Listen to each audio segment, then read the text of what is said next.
So, welcome to Bold Beginnings. This is Meg from ShowAndTellMeg and on Instagram. And Bold Beginnings is about where we learn new things, we be bold, and we prepare ourselves for the future so that we will not be afraid, but we will be bold and be able to face the future with calm and boldness, peace. Still working on the intro. But anyway, we tried, Meg and I, to have this conversation before, and I didn't record it properly. So we're trying again. So, Meg, we're talking about how to prepare for the future, and we're not doomsdayers here. We're just learning to be prepared. And I wanted to interview you because you are ahead of me on this journey. You you have already started the garden. You have already started raising animals. And on top of that, you don't have this giant farm. You just live in a neighborhood, right? Right. I live on a 1/4 acre lot in Suburbia in Central Florida. That's so inspiring because so many of us look online and we see these people with these farms in the countryside, and we're just like stuck at home in our little tiny plot of land with neighbors stacked on top of us, and we say, well, I guess that's not for us. But that's why I'm talking to you, because you are doing it. Yeah, I just sort of looked around a couple of years ago and knew that I needed to do something. And so I started looking into what I could do with the small space that I have. Because, yeah, most of the other people who talk about homesteading, they have at least an acre. Like, that's kind of the lowest that you hear people like, oh, on only 1 acre, you can do all this. And I'm like, I have a 1/4 acre and, it's landscaped, it's Florida. But I knew that I needed to do something to make sure that we could have what we needed if it came down to it and we couldn't go to the store, if it wasn't available at the store, or if the things that were available weren't things that I was comfortable with us eating or anything like that. I wanted to be able to make it myself and rely on myself as much as possible. So I can't do it completely, obviously, because I don't have enough land to supply us with everything, but I can supplement it as much as possible and at least have things aside and have the knowledge and the skills to take care of myself if I need to. Yeah, and last time I didn't ask you, do you have an HOA? No, thank heavens. Oh, that's fantastic. People who do though and still have chickens. They just make sure immediate neighbors are okay with it, and then they've been fine. Like, I know a girl in my town who lives in an HOA and she has more chickens than I do. Like, she's technically not compliant. So it just depends on your neighbors. You can sweeten the deal with eggs every now and then. But so technically you could grow vegetables in your front yard. I don't have very much in the front yard. I will say my house is pretty nicely positioned. Like, say if your lot was a square, my house is up here in the corner. I'm on a cul-de-sac. And so all the area around the back of my yard is, well, it's not available because the people who lived here before me, they did a lot of like tropical landscaping, and including that they layered all of the flower beds with multiple layers of tarp. Like, some areas I've hit 9 layers of tarp underneath. Oh my goodness. It's insane. Yeah. So I'm really not happy with them. But why though? They just didn't want anything growing there. They put rock down. Yeah. I'm like, that's a bit excessive, folks. Wow. But so I've been trying to fix that and amend the soil in the process, because there's a section of my backyard that they used to have an above ground pool. It's never been there when I've owned the house, but it's leveled off with sand, like literally just sand. And so I've been pre-season tilling in compost, cow manure.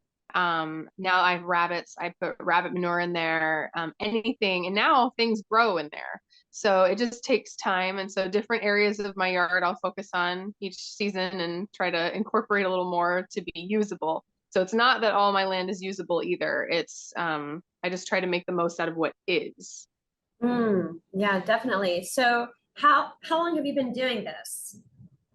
I started 2021, January of 2021. Well, I had kind of preemptively been trying to learn the skills and stuff throughout the end of 2020, through like when we started having shortages and stuff.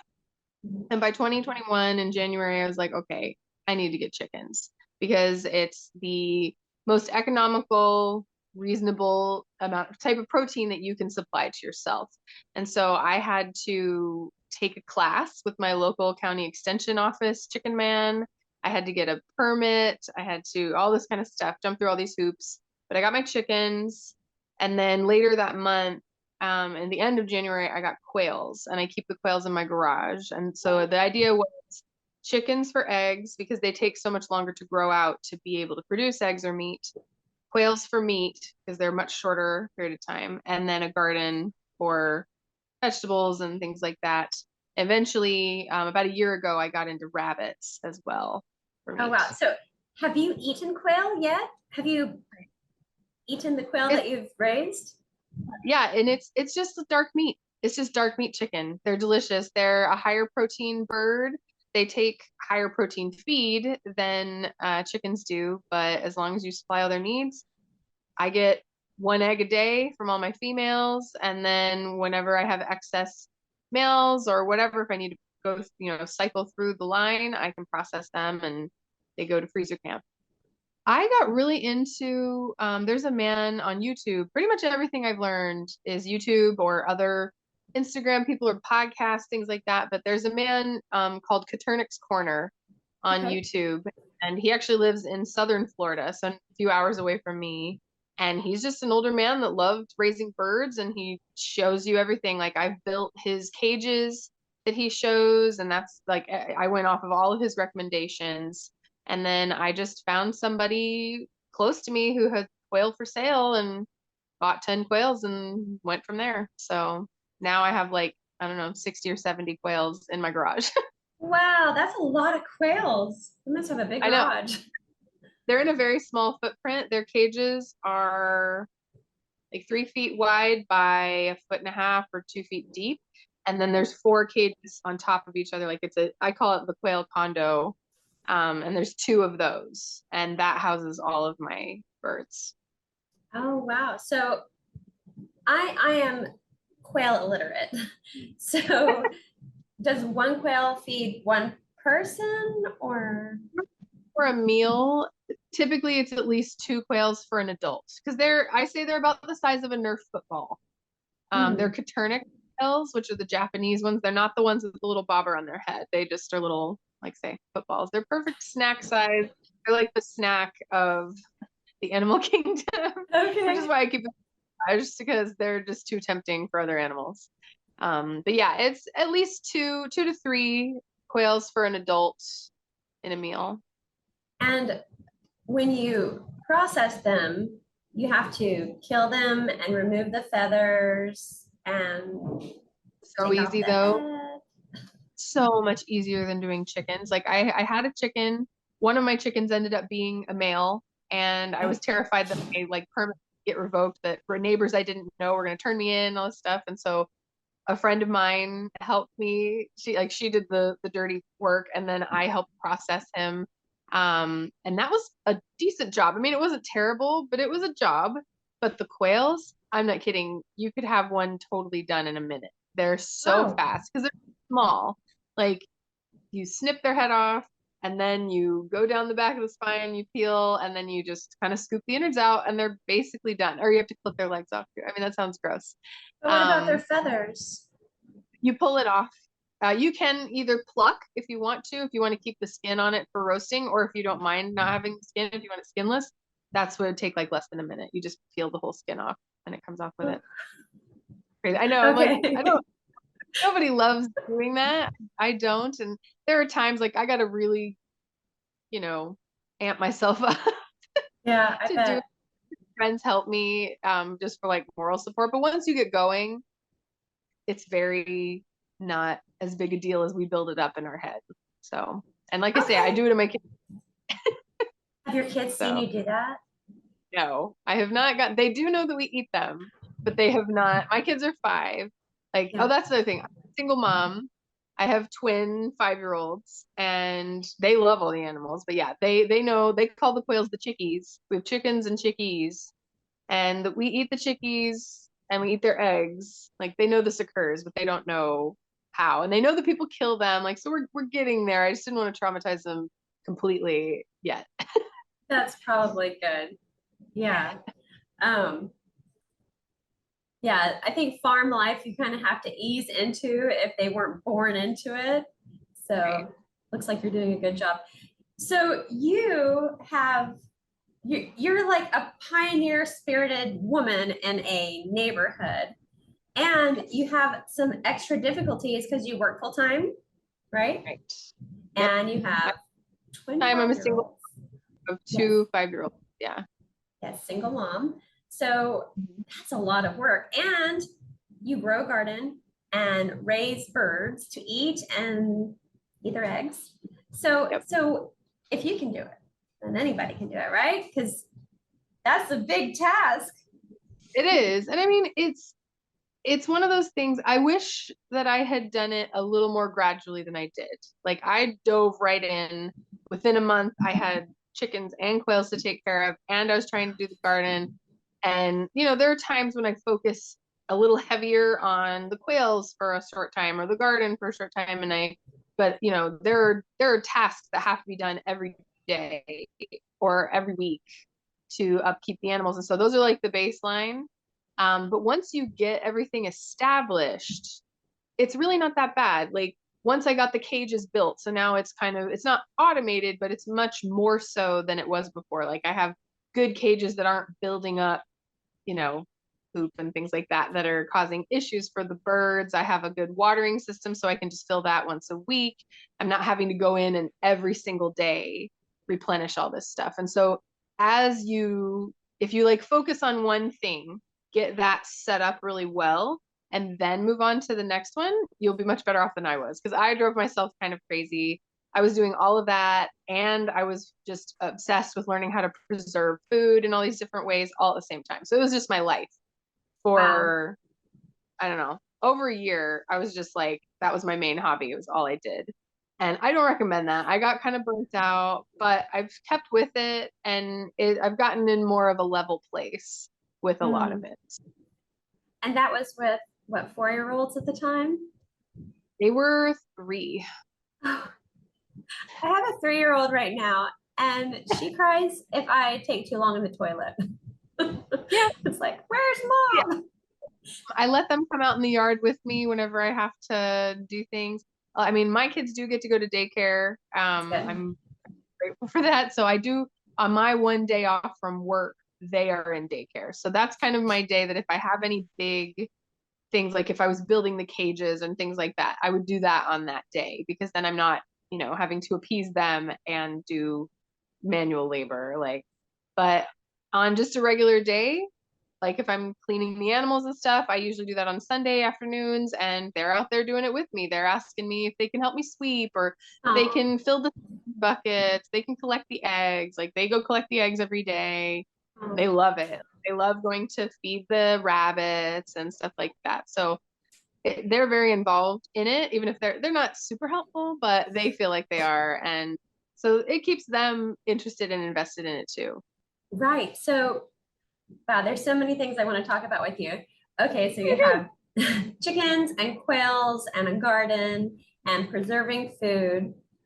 You mentioned something about the quails, about how you have systems that make it easier. What are those systems? So the type of cages that I have, before, when I first started off, all I had was an old rabbit hutch. I had found someone on Craigslist that had quails, and they had kept them in this rabbit hutch, and I bought the rabbit hutch, got some new quails because they had processed the quails by the time I contacted them. And so I was like, oh, well, this is what these people had them living in. It's fine, right? But birds I mean, I had shavings in the bottom to absorb moisture and stuff, but they get poop stuck in their nails and it builds up, and then they get illnesses. They get bumblefoot, their feet swell. I had a lot of problems with like the water that I had. The birds would like jam it, and so it would flood the whole bottom. And because there was no wire at the bottom, it's just shavings, it would just be a disgusting Oh, mess. okay. And so things like that, they were really, those were, you know, you're already having a bad day and then you come home and you discover a cesspool in the bottom of your quail Oh, cage is not a fun yeah. thing to deal with. In your garage too. It's not like outdoors. So that really made me motivated to build a good cage. And so I looked into like I said, the Caternix Corner guy, he has a video where he lays out all the measurements, everything, all the supplies, tells you where you can get it to do it really economically yourself. Like you can buy pre-made cages, but they're really expensive. Like it was Sure. absolutely prohibitive for me. I think I spent, I don't know, $60 on all the materials to make my first cage, wire. I mean, well, I spent more than that because I bought extra wire knowing I was going to be building more. Mm. And that makes it less if you can buy a big roll of wire. But I got all the different types of wire. I got the lumber. I got the parts, you know, like the watering stuff and everything. And so now they're on wire. They're on PVC coated hardware cloth. So their excrement can drop down. And then there is it's an automotive drip pan actually Ah. from, because you can get them for $11 at the Mm. auto parts store. And so that's the size, that's what the rest of the cage is built around, is the size of this really inexpensive drip pan. So I have those drip pans underneath, and there's about this much, you know, like several inches that it drops down. So it doesn't build up to where it's causing the quails as much problems as it did before. Even if I have a leak in my watering system, which I've kind of vetted out all the different types of waterers too. But I have a 5-gallon bucket on the top, and it's gravity fed into PVC pipes. And then there's these little like plus sign. If you ever do this, don't get the cups, get the plus sign nipple thing. Okay. Because they do not leak anywhere near like those little cup things with the deedly, if you ever Yeah. look in this. But they're so much better. And so over the years, I figured out what things work and what don't, what type of feeders work. I'm still working on the feeders because they are very wasteful. They fling food everywhere, and so it falls in the bottom, and their food's expensive. It's like double the cost of my chicken feed. Oh, So but they're yeah, smaller, so they eat less, they're right? great. They do eat less, but they just have to have higher protein feed, and the protein in the feed is what makes it so expensive. That's amazing. Okay, cool. Well, all right, so that's the quails. Let's get to the chickens. Okay. So you got quails and chickens at the same time. I got the chickens just slightly before, but yeah, I had Okay. only had the for a couple of weeks before then I got the quails. How But my did you, chicken, how'd you get their coop? Did you make it? Did you buy it? bought one. I was really feeling it. I was a little hyped up at the time. Like I was afraid, to be totally real with you. Oh, of Um, course. and because I didn't know anything about building a chicken coop, I had no tools at the time. I just bought one. I bought one of the prefabricated ones at Tractor Supply, which is a lot more expensive now than it was when I bought it. I think it's like $150 more than when I bought it. Oh, And I only wow. bought it a year ago, yeah. But it's done really well. It's still out there. Um, it's, you know, the chickens are comfortable. I have 4 chickens in there, and it's just now getting to where maybe I'm gonna have to reshingle the roof. Like the shingles are kind of sliding off, but it's held up fine. And so eventually, now with what I know, I would build a different coop, you know, and it wouldn't be that big of a deal because I've gotten so much more experience. So I'm also kind of a big proponent of like, it doesn't have to be Instagram worthy. As long as Right. it's safe for your animals. Like for chickens, a tip would be don't even consider anything with chicken wire. Chicken wire is not to keep chickens safe. Chicken wire Oh, is to keep chickens out of your garden. The holes in chicken wire are big enough, things like raccoons can reach in and snap chickens' necks. yes, So, I know that. That happened to my so guinea pig. yes, to protect your chickens, you want hardware cloth, at least 1/2 inch by 1/2 inch. What is that? But other than that, so what? What is hardware cloth? Cloth is just a term for the wire that you would use. It's a grid of wire, And when it's either half by half inch or quarter by quarter inch, they call it hardware cloth for some odd reason. Okay, so it's not a cloth. No, it's not a cloth. I guess, I mean, it's easier to drape than other wire. It's not as thick a wire, but it's mostly just about that square size so that predators can't reach in. But that, it does not have to be pretty. It doesn't have to look like, some little old barn, these $1,000 chicken coops. Like, I look at these really fancy chicken coops and I'm like, how many eggs do you have to produce before this thing pays for itself? They're pretty. You always want your yard to look as aesthetic as possible, right? But at the same time, there's a line, Sure. I guess if you have infinite money, that's wonderful, but I don't. And it was a splurge. I think mine cost $300. You could make one easily for less than $100 and it could be secure. So you said if you made the next one, you would make some improvements. What would you do for improvements? I'd give them more space. It has like a coop at the top. It has 3 nesting boxes, but they only ever use one and they fight over who gets to use it. I would probably maybe make fewer nesting boxes, and then the area underneath the run that's attached is kind of small. It's only, I don't know, my coop area is only like 6 feet by 4 feet, I want to say.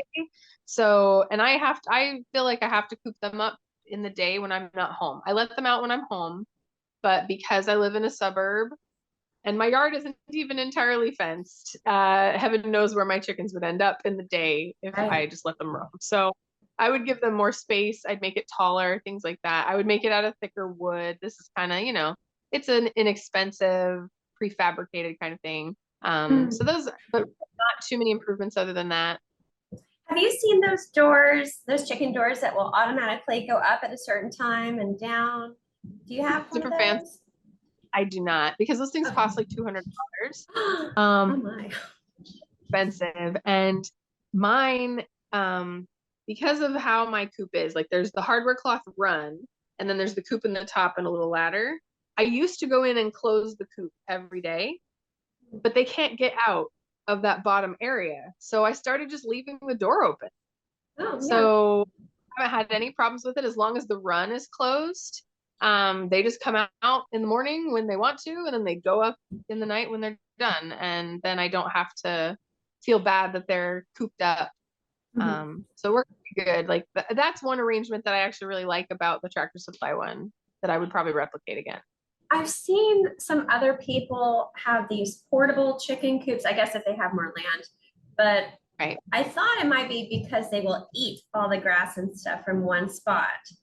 So do you shift it, or what do you do to do that? Right, like they call them chicken tractors because you can kind of wheel them around.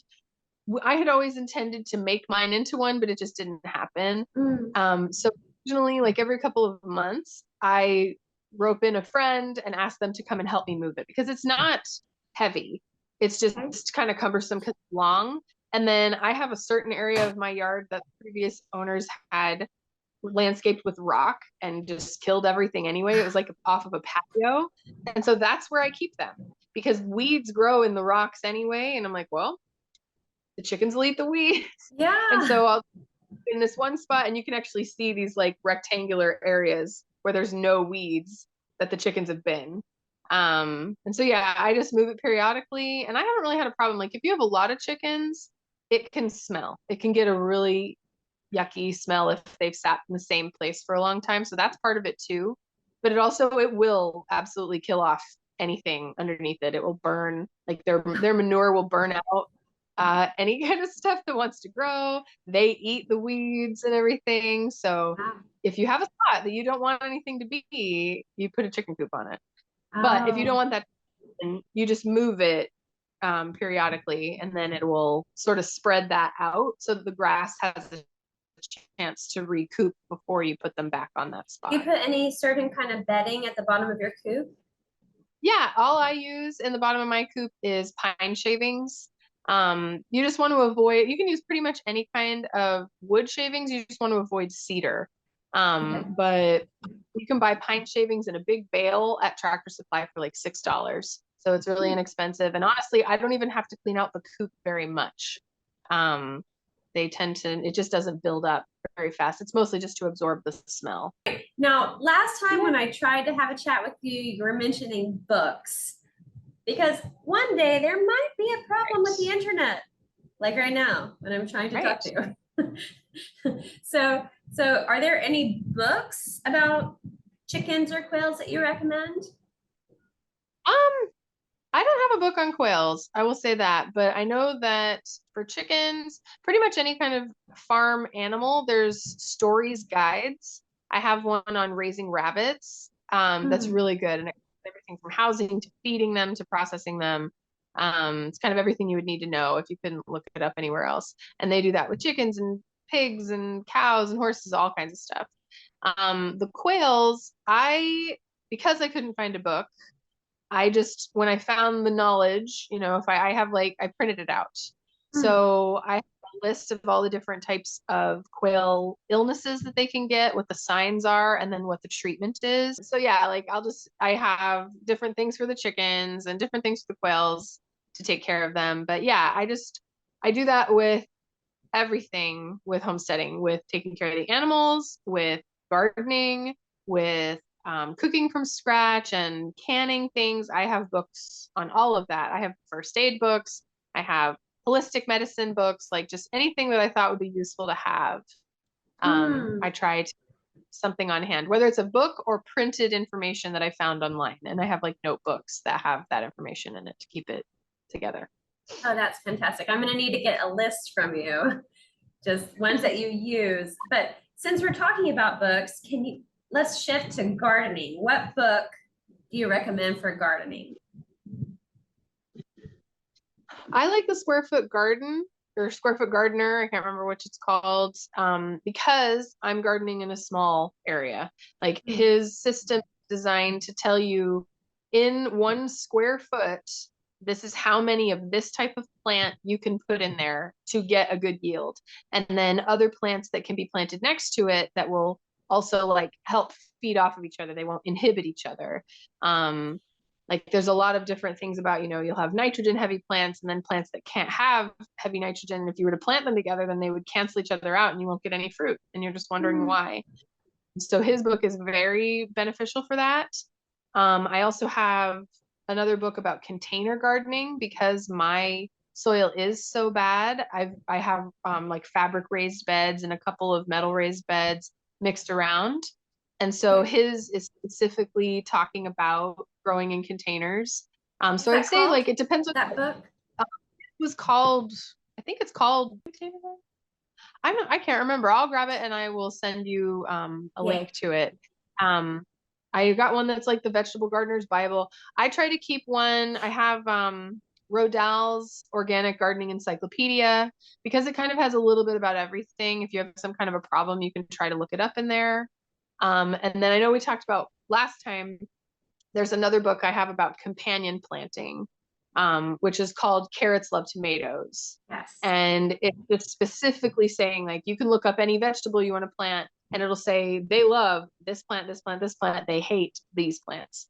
And so you can kind of plan where you're going to plant things according to what is going to be beneficial. Also, some of them will say plant this type of plant with these because it will deter the pests that typically attack this plant. Things like that. You should plant marigolds near tomatoes because it keeps the pests away from the tomatoes. Things like that.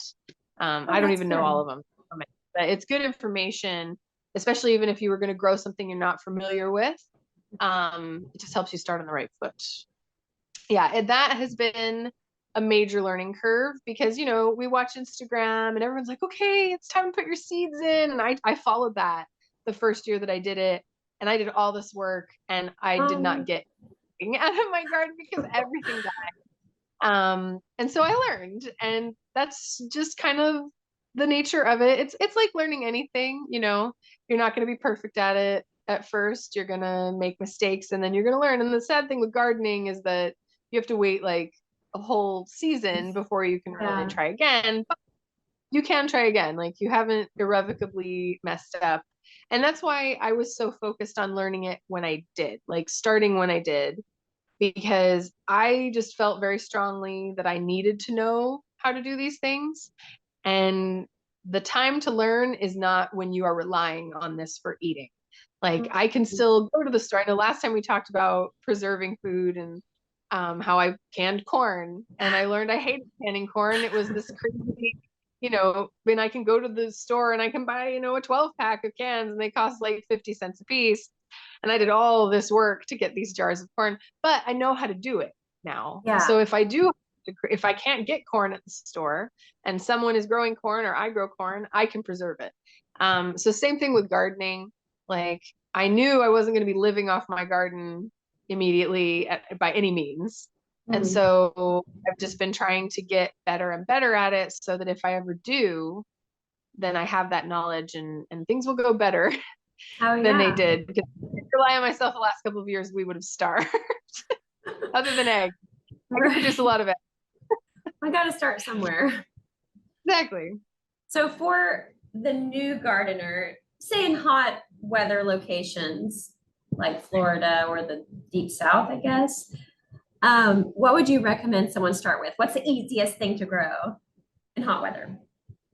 Wow, that's a hard question. I mean, things like zucchini, you've got like the stereotype that like you're going to have so much zucchini, you're going to be hiding it on your neighbor's porch and things like that. If as long as they're happy, like the zucchini plants will produce so much that you'll feel like you've really done a lot. Other places other than Florida, tomatoes do great. Florida, you have a lot of pests working against you and funguses. So tomatoes can be hard here, but other places, they are the same. Like anybody can grow a tomato in a pot on their front porch kind of thing. But mostly I say pick something you like to eat. Like that was the best advice for me because I'm not like the worst, but I'm kind of a picky eater. I don't like tons of vegetables. Like I don't like dark greens and things like that. And so why would I grow those? Especially like if it's going to be difficult, why am I going to put all this effort into something that I don't even like to eat? So I grow things. I love to grow like peppers and tomatoes, like salsa garden. I'm very big on like onions, peppers, tomatoes, herbs. I really like using fresh herbs. I like doing pumpkins because my kids and I like pumpkin. So yeah, I think that you're more motivated if you pick something that you really like and you would really like to eat than if you're like, ooh, this is a weird vegetable I've never heard of. I mean, that can be fun, but it's more motivating if you pick something you like to eat and then just focus on learning how to grow that. Yeah, I watched a little clip on Instagram of this Italian husband and his wife, and she was making tomato sauce with salad tomatoes, and he was like, "What? There's a special tomato just for tomato sauce." And Americans, I might not know that. So I guess you could be a little exploratory with the types of things. Oh, yeah. Well, and that's something like you're saying there's different types. Like there are all kinds of varieties of all vegetables. Like vegetables and fruits, some are sweeter, some are not. Some are like with tomatoes, you'll have some that are designed for paste. Like they have a better flesh that makes tomato paste, and you have different ones that you make ketchup with and different ones that you make salsa with. And so yeah, if you pick kind of what you want to eat. Do you want to focus on tomato sauce? Because like you can make tomato sauce, like pasta sauce, out of any kind of tomatoes, but it's not necessarily going to taste or have the consistency like what you're used to. So if you're trying to make something that you're used to, then yeah, it can pay off to like research what varieties of those vegetables are used for that. And then kind of branch out. Like once you can make something consistent that you are used to eating and you like, then you can experiment with the crazy ones. That's a good idea. Now, I know that you are big into canning. Like you really put your heart to that and worked on it a lot. But last year or 2 years ago? Yep. Have you canned anything from your garden? Yeah. And I mean, I've done things with tomatoes and peppers. I started getting very into the things that you can't buy at the store. Because, I still can buy things at the store. So why am I going to spend all that time doing green beans when they're 50 cents a can? So I grew a lot of peppers and I really love cowboy candy. Have you ever had cowboy candy? No, I don't know what that is. So cowboy candy is basically candied jalapenos. It's Oh, pickled jalapenos that are in like a sugar sauce, and it is huh. absolutely delicious. Wow. Like, it sounds weird, but like on a burger, just on a cracker with some cream cheese, like it in omelets. I mean, they're delicious, but I mean, Oh, it's sugar. So, like but sugar. yeah, that's really, really good. There's some specific recipes of my grandma had a recipe that was like handed down from her great aunt, very southern, and it's called catsup. It's not ketchup at all. It's catsup spelled with a C, and it's basically like a fruit salsa, like a smoke, not even smoky, but like a really sweet salsa. And man, that stuff's so good. And so yeah, I made things like that, and it might not have been 100% from things that I grew, but it had a decent chunk. And then I would just supplement to make, enough of a batch to can it. I would buy some at the store when it was in season. Because that's the other thing is when they're in season, it's a lot less expensive, not just for like you're growing it, but it's less expensive at the store too. Of So course. Now, would your grandmother roll in her grave? I don't know. Is she alive? Is your yes, grandmother she's alive? alive. Okay. Would she disown you if you passed on that recipe? No, I can give it to you. Yeah, Okay. it's All really right. Yes. And also, do you know where I can find the cowboy candy recipe?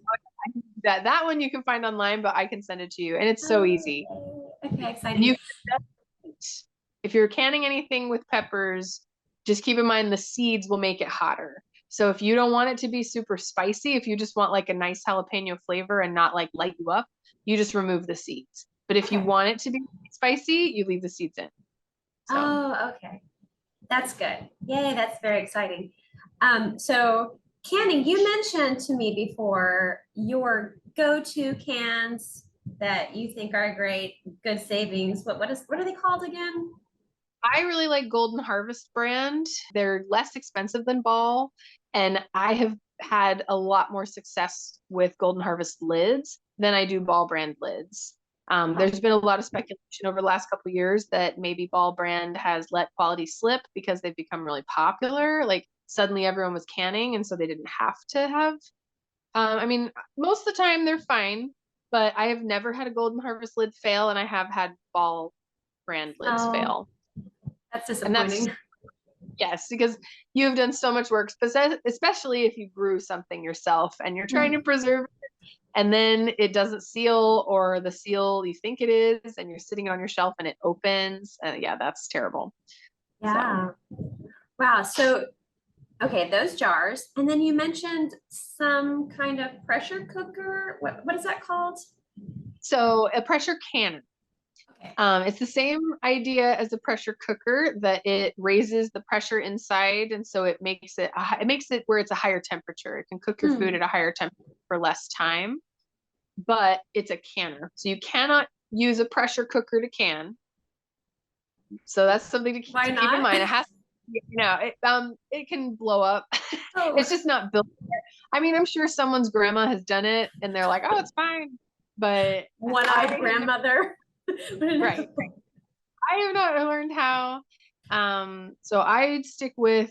There's two different types of canning. You have water bath canning, which is for high acid foods. So things like tomatoes, pickles, peppers, salt or jams, things like that. Fruits and vegetables like that are very high in acid on their own. And so you can submerge those in boiling water for so many minutes. It makes the seal activate, and that heat is enough combined with the acid to kill any bacteria that could build up in your can over time as it sits there. Low acid foods, though, are like things like meat, potatoes, corn, green beans, any kind of bean. They're very low in acid. And so water bath is not enough. You have to get it to a higher temperature. And the only way to get it to a higher temperature is in a pressure canner. And so I have the less expensive one. I have a Presto 23 quart. I can a lot of things that are low acid. And it's just this enormous machine that has a pressure gauge on the top and a weight to keep everything balanced. And I have the one that it shakes, and so it gives this little like while it's working, just like a pressure cooker does if it's on your stove. And yeah, it will keep everything at such a high enough temperature that it'll kill off any bacteria that could make you sick over time. So how many can you do at once in that cooker? it depends on the size of the jar. If I'm doing quart size jars, I can fit 7. Yes, I can fit 7 in my pressure canner. If I'm doing pint size jars though, I think I can fit 19, 18 or 19. Wow. Yeah, depending if they're wide mouth or narrow mouth. I can fit like one more narrow mouth one than wide mouth. So yeah, you can do quite a lot. And in my case, because it's just me and my 2 kids, like if I'm doing meat, a pint is fine. Like that's one meal is a pint of meat. And everybody enough, you know, especially if I like mix it in or you have side dishes and stuff. But the glory of it is you can take raw meat, put it in a jar, maybe add some salt, whatever, put it in there, and it cooks it while it cans it. And so then you have a sealed cooked piece of meat. So it's really good for any kind of an emergency prep, or even if you're just like running late on a weekday and you don't have enough time, or you forgot to like thaw some meat or something for dinner. I can open up one of these cans and I have fully cooked delicious meat in there, and I just heat it up. But even if I couldn't heat it up, I can just open it and eat it. Like it's safe to eat. Yeah. Oh, that's great. So what is your favorite meal in a jar? That's hard. I mean, I like doing just meat by itself. I've done a lot of meals in a jar though. I've done like corned beef and potatoes and carrots. I've done what they call burrito in a jar. I've done different types of soups or chicken pot pie. I did boeuf bourguignon in a jar.